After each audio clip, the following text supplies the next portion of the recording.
Very much, Christine, and good morning, everyone. We are delighted you've joined us for today's event.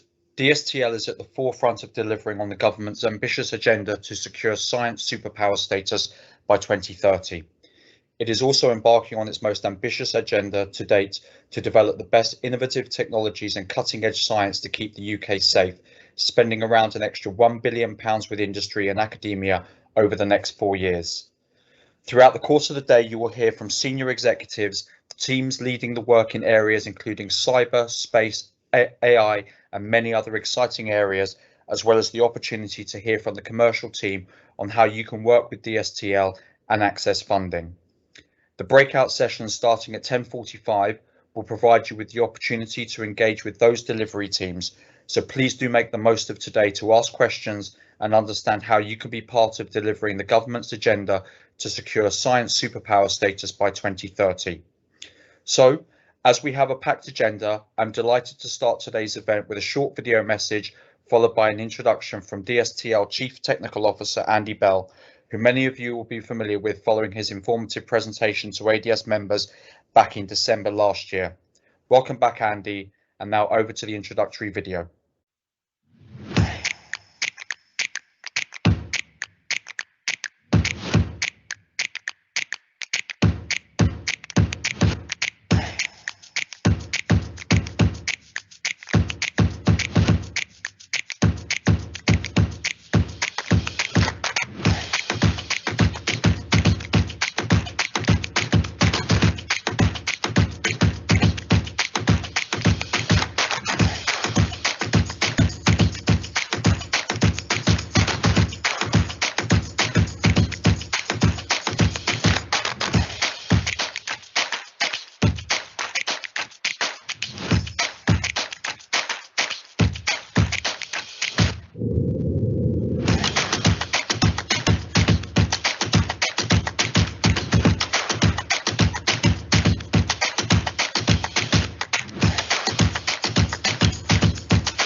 Say, well, wow, what a great start. How do you follow that? Really exciting start to the day, to hopefully what will be a very exciting day.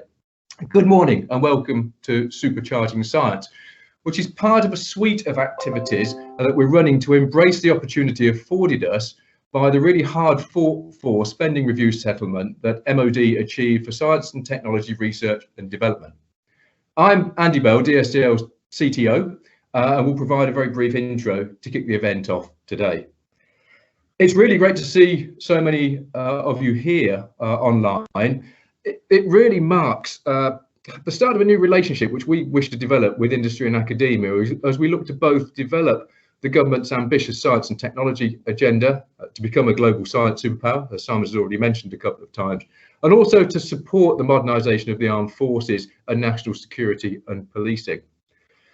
In terms of attendees, we have partners well known to us, both large and small, online for the meeting, but also we have a significant number of potential new ones from across industry, academia and other bodies as well. Welcome to all. We have a packed agenda ahead and we hope today is informative and useful to each and all of you, and that it provides you with information on how you can work with us, Dstl, in the future. And now, to get things underway, I am very happy to introduce you to our Chief Executive, Doug Umbers.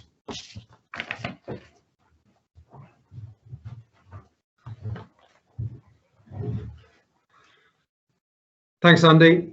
Morning all. The sun is shining. What's not to like? I am Doug Umbers, as advertised. I'm the Interim Chief Executive of Dstl. Like others, can I just thank you quickly for joining us today? I think we've had over 500 organisations registered over the last few weeks, which is really exciting. Some of you are well versed in the world of defence, but many of you are not. And what we're trying to do today is to make sure that this event is accessible to all, from wherever you're coming from. This is very much a new start of our engagement with partners, both academic and industry, and this will continue as the year goes on. We want this to be a two-way dialogue. We appreciate that during the pandemic, this has not always been easy. There are drawbacks to events such as this, pros and cons. However, this is where we are, and please, feedback and suggestions are always welcome. So for those of you who are new, let me just give you a quick rehearsal of who are Dstl. Dstl is the Defence Science and Technology Laboratory. We are the science inside defence and security. We're an executive agency of the Ministry of Defence, and this year marks our 20th anniversary. We underpin the British Army, the Navy, Air Force and UK Stratcom's ability to use science and technology to their advantage and to keep them safe and us safe. And whilst we are part of the MOD, our work also informs and influences decision-making across government. Policing and national security under the Home Office umbrella is a major example, but we also work with other departments such as DEFRA and the Department for Transport. We specialise in everything S&T related, from AI to autonomous robots, space, cyber, to dealing with the world's most dangerous pathogens, to complex weapons systems. We deliver credible, impartial, evidence-driven, impactful research, advice and solutions. And through this, we create clear military and security advantage. That means staying ahead of those who pose a threat to our country, whether that be a hostile state or a terrorist group. Dstl comprises about 4,500 people, from scientists, engineers, program managers, lab assistants, to our colleagues in HR, commercial, and other such groups that you would recognise. We are a diverse workforce, and we are very proud of that. We're based at several locations. I'm talking to you today from Porton Down in Wiltshire, just north of Salisbury. We have 2 sites in the Portsmouth area, as well as a site in Kent. And excitingly, we have just announced that we are setting up a science hub in Newcastle in the northeast. Our work is world leading, and we are recognised internationally for our expertise. For example, our work in identifying the Novichok nerve agent used in the Salisbury incident and our support on the national effort to combat COVID-19 is evidence of this, as well as stuff that you may be more familiar with, such as regarding crucial S&T on huge projects like the Queen Elizabeth class aircraft carriers, the F-35 Lightning fighter jets, through to novel and innovative things like new designs of camouflage and improved lightweight armour, or new ways of using medical equipment in the harshest of environments. These examples represent just a snapshot of what we do. So why have we launched Supercharging Science now? Without wanting to paint too grim a picture, the threats that the UK and our allies face are complex and evolving at a frenetic pace. And the rapid development and accessibility of technology has changed the shift of power significantly since the end of the Cold War and the turn of the millennium. Terrorists and organised crime groups are able to weaponize and exploit commercial technology at breakneck speed, in some instances giving them the ability to act in new ways before states or authorities are able to respond. Similarly, hostile states are able to accelerate their own capabilities in new areas because of the rapid pace and growth of technology. And this poses a new challenge for the UK and like-minded nations. We need to act to ensure that we keep ahead of these adversaries, to keep our families and friends in the UK safe at home and abroad. We recognise that to meet this challenge, that Dstl cannot do this alone. Government or state cannot meet the threats of the future on their own. The dynamic has changed. All of you here today are part of that changing dynamic. With you, we can deliver quicker, smarter, and deliver better results, and deliver truly game-changing impact. Interestingly, the UK's vaccine development programme is a perfect example of what I'm talking about, with government, academia, and private enterprise working together with a clear goal and commitment. That is also why organisations and initiatives like Dstl, our Defence Accelerator, have been stood up to find and fund new technologies and innovations faster, and to be disruptive in a way to be disruptive in the way we have traditionally contracted work to deliver that impact.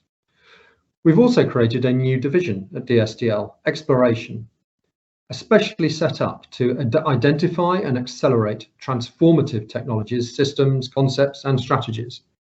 The generation after next, if you like. Part of our mission at Dstl is to harness the best science, technology, engineering, and innovation from the greatest minds from academia and industry.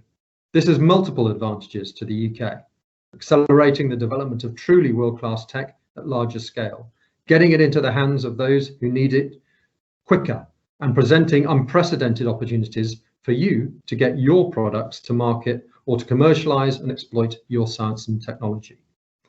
This is a huge win for UK prosperity, and we are committed to the UK's agenda to level up in every region, devolved nation of this country. It's about making impact through S&T. So that is why we are holding Supercharging Science, to reach out in new ways to partners, old and new. We have to do things differently. So we're not just supercharging science, we are supercharging our engagement with you all. So let's get to today. As I guess a lot of you are aware, the defence budget is increased by £24 billion over the next 4 years. 6.6 billion is going into research and development, and of that, about £1 billion is going to be coming to Dstl into the world of S&T. Today, we've brought together some of our leading scientists to talk about some of our priority areas, covering AI and data science, autonomy and robotics, cyber, futures, weapons, underwater systems, and energetics. And the speakers will give you details of the types of challenges they are trying to tackle, and crucially, give you details of funding opportunities and amounts that we're looking to place with industry and academia. We want to show you that we are committed to a better, stronger, and more enduring relationship, a relationship based on transparency and trust. We already work with many of you, and today is about taking this to the next level. The world is changing, we're changing with it. We must do things differently. As well, this afternoon, you will hear from our commercial team and partners from the Defence and Security Accelerator, DASA. This session will include some of the wider reforms that are going on, as well as explaining how you can work with us through our commercial frameworks and routes to market. The Defence Industrial Strategy highlighted the role commercialisation plays in advancing innovation, and that is right at the front of our minds. Colleagues in DASA will be explaining some of the new services on offer, from innovation loans to access to private finance and business mentoring and coaching. And we'll be following up today's bite-sized sessions with more detailed two-way sessions later in the year through our SME Searchlight programme. So please look out for that. So to close, we want to work with more partners from across all sectors for mutual benefit. We need that diversity of thought, expertise and experience, be it from startups, small and medium-sized enterprises, to universities and other academic institutions, as well as the larger companies that are already part of defence, and perhaps those that are not. This has never been a better time to consider working with Dstl. I believe we have a once-in-a-generation chance to make a difference to our country and industry. The opportunities are unprecedented. We are renewing our approach, and that means we also want to hear from you on what is and what isn't working. Please stay engaged with us. So, thank you for attending today. If you haven't gathered, we're really, really excited. Your success is our collective success. And I really hope today you find it energizing and you just start to feel a little bit supercharged like we do. Thank you very much.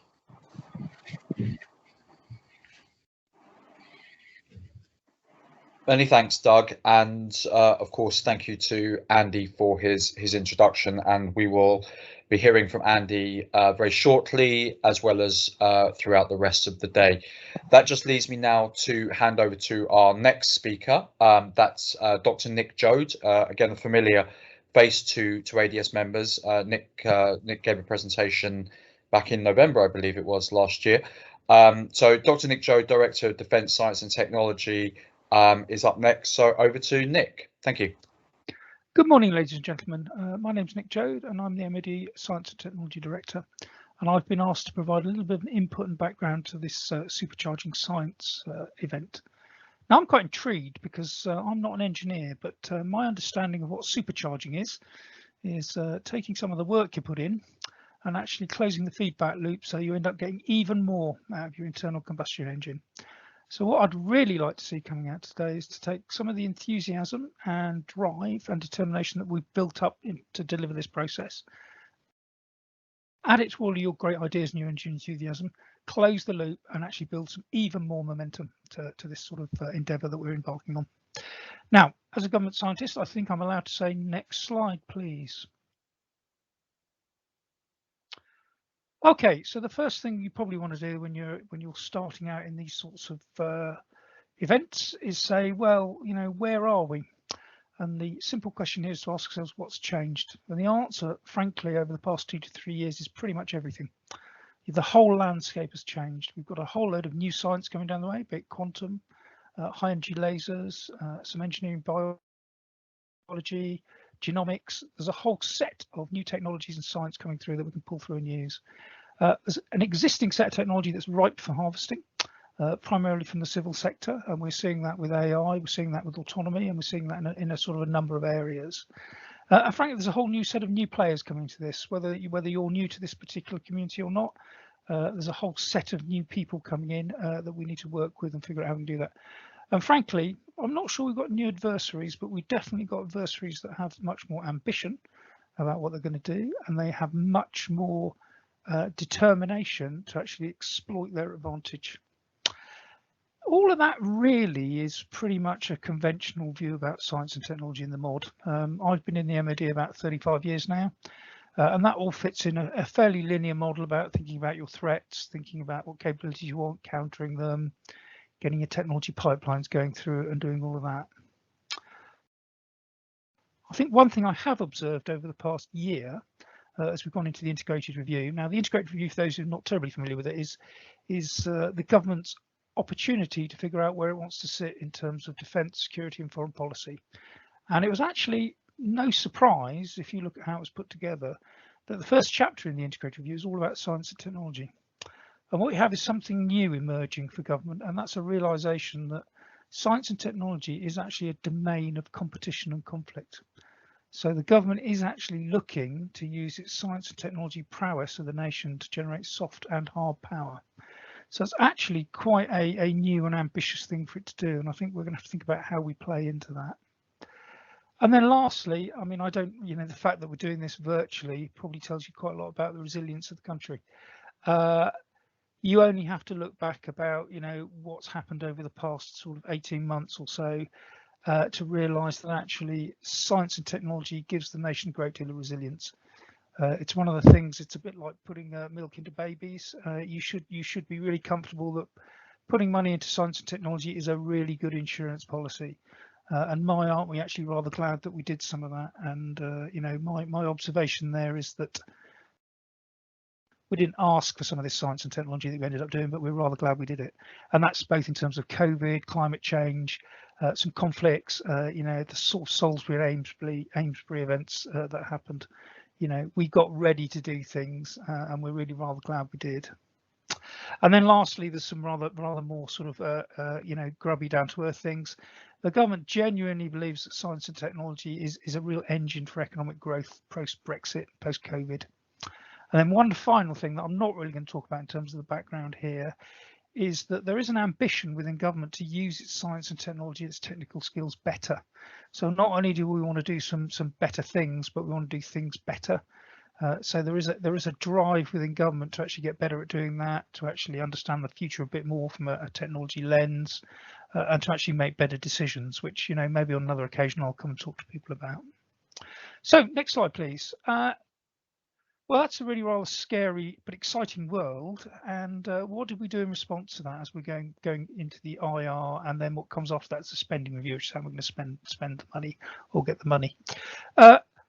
What we came to quite quickly is you can do all the great science and technology you want, but if you don't actually have a way to pull it through, and you've got some good models about doing that, then frankly that's of academic interest, but you're not actually going to do anything. You're not going to change your world with it.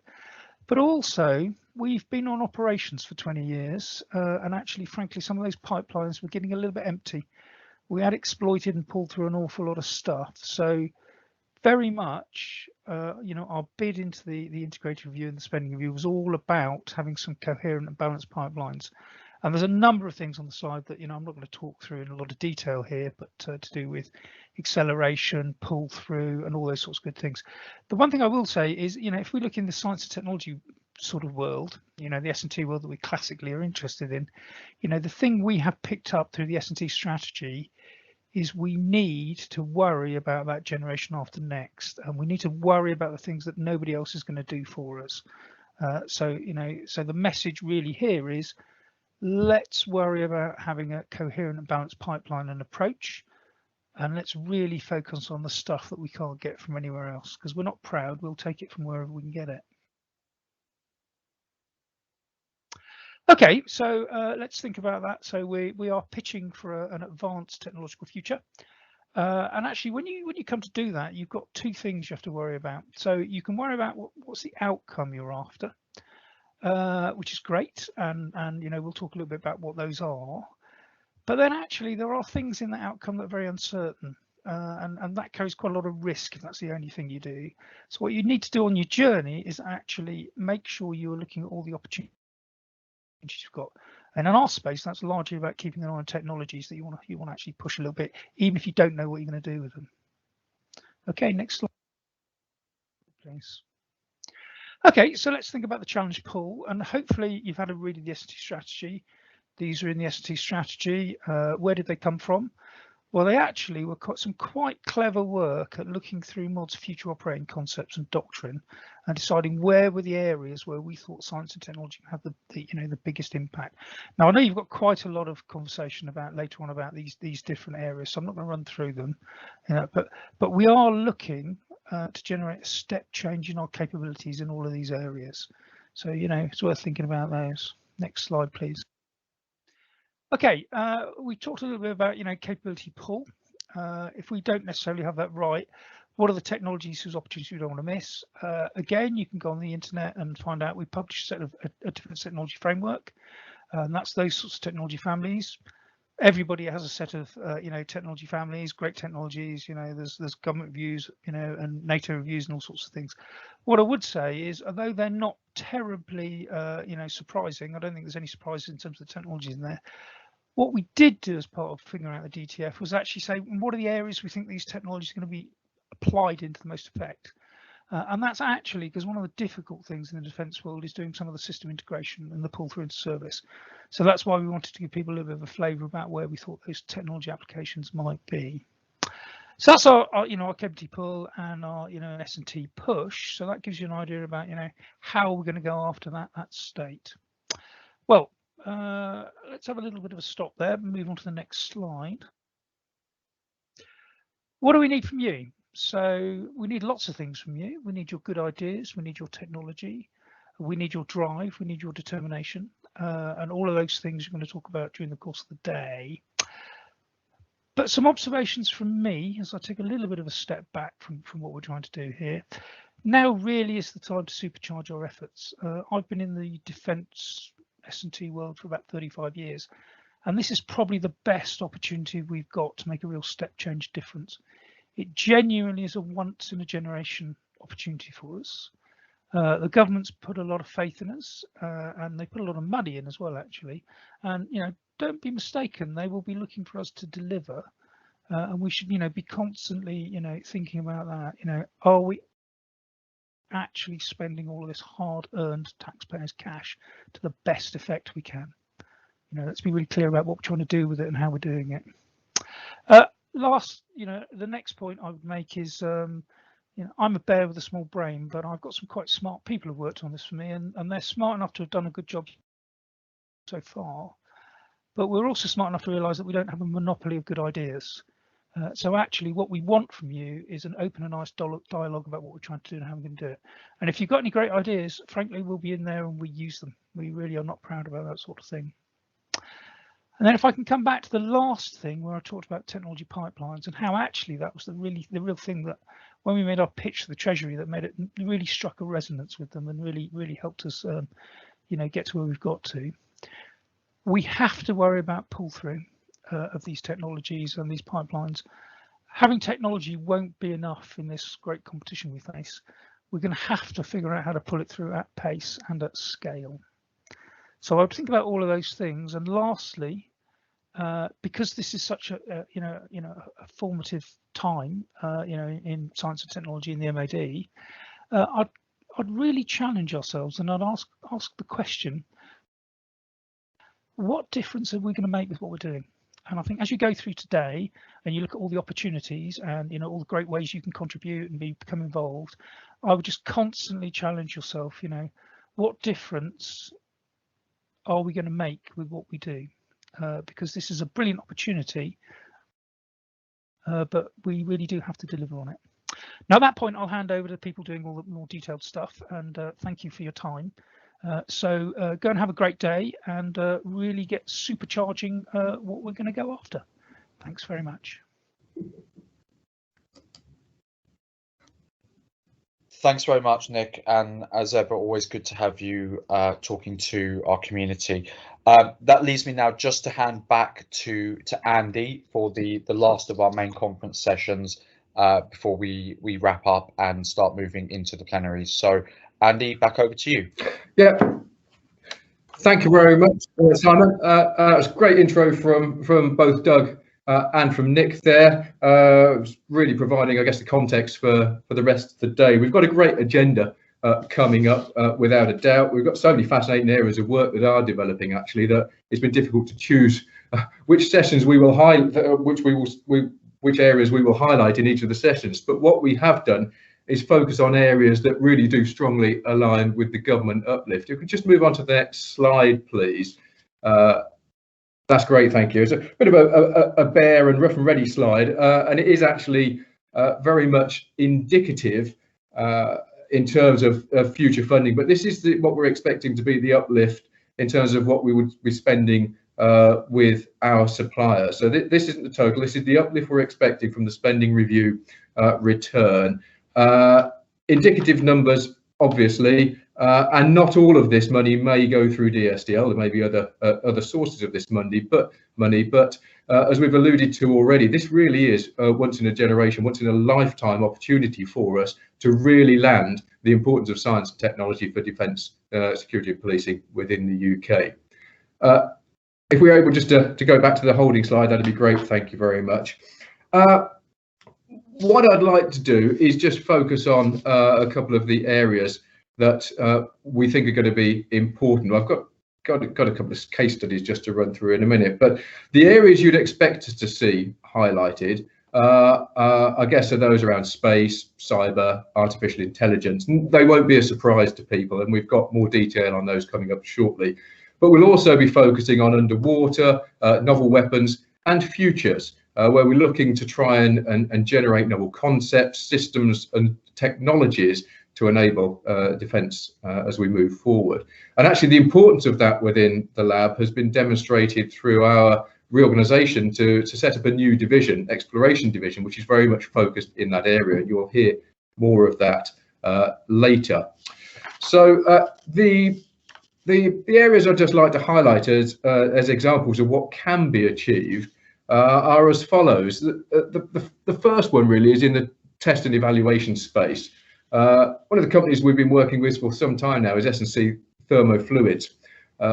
They supply experimental research capability for defence vehicle propulsion systems and technologies. Its NOAM engineering test laboratory, the Dstl, has been supported by Dstl since around 2005. The test facility is unique in the range of thermal tests which can be performed in it at multiple scales. Dstl has helped to ensure that the facility has maintained its strategic importance. Multiple defence research programmes at technology readiness level 5 have been placed through prime contractors and also directly through Dstl. Continuous improvements to the technical capability of the Dstl have also ensured that S&C Thermofluids can extend its civil test capabilities in addition to providing Dstl with facilities it needs to deliver world-class research. Another example is where we're developing innovative technology. That's where we've been working with Zenit Limited to develop wearable sensors to alert troops of the presence of RF transmissions in their local environment. As well as developing the sensor, Zenit's work with Dstl has helped them to develop a greater understanding of lower power designs, energy harvesting and miniaturization techniques, allowing them to apply these to other requirements. Zenit Director of Capability, Development of Capability, stated that the partnership has been professionally satisfying and technically rewarding. And finally, in terms of supporting growth, we've been working with software specialists 3SDL. They've worked with Dstl to produce an innovative solution for identifying the location of adversary radar. The Moonlight uses artificial intelligence to provide accurate, real-time information to military personnel, enabling enhanced data analysis and visualization. Grown since its launch in 2005, thanks in part to investment from the Moonlight project, 3SDL now has 50 employees. Matt May, the MD, has stated that Dstl's flexibility and agility in contracting have been key to supporting the growth of the organisation as an SME. These three examples really highlight a few of many such mutually beneficial relationships that we have developed within Dstl over the years. And the idea of days such as today is for us to engage even more widely and be even more creative. This applies to industry, large and small, as well as to academia. Indeed, with the increased emphasis from the MOD on next generation and generation after next technologies, as explicitly stated within the MOD S&T strategy, lower technology readiness level research becomes more important. Of course, transitioning this into usable technology is equally important, as Nick alluded to in his presentation, which is why Dstl is embracing this through our twin track delivery approach, with emphasis being placed on early stage research, which is track 1, and first of a kind experimentation, which we're defining as track 2, aimed at moving technology developments rapidly into the user's domains and into ultimately procurement. The plenary sessions with our scientists and technical teams will focus on requirements and opportunities. In these, there will be a chance to ask questions on any of the technical aspects. Then further this afternoon, there's also a session from our commercial colleagues in DASA, as Doug mentioned earlier, and there will be time for questions. And this is the best place to ask questions about getting onto our commercial frameworks and accessing routes to market. So I think that's enough introduction from all of us. We'll now get into the meat of the day, and I will hand back to Simon to take us into the plenary sessions. Thank you.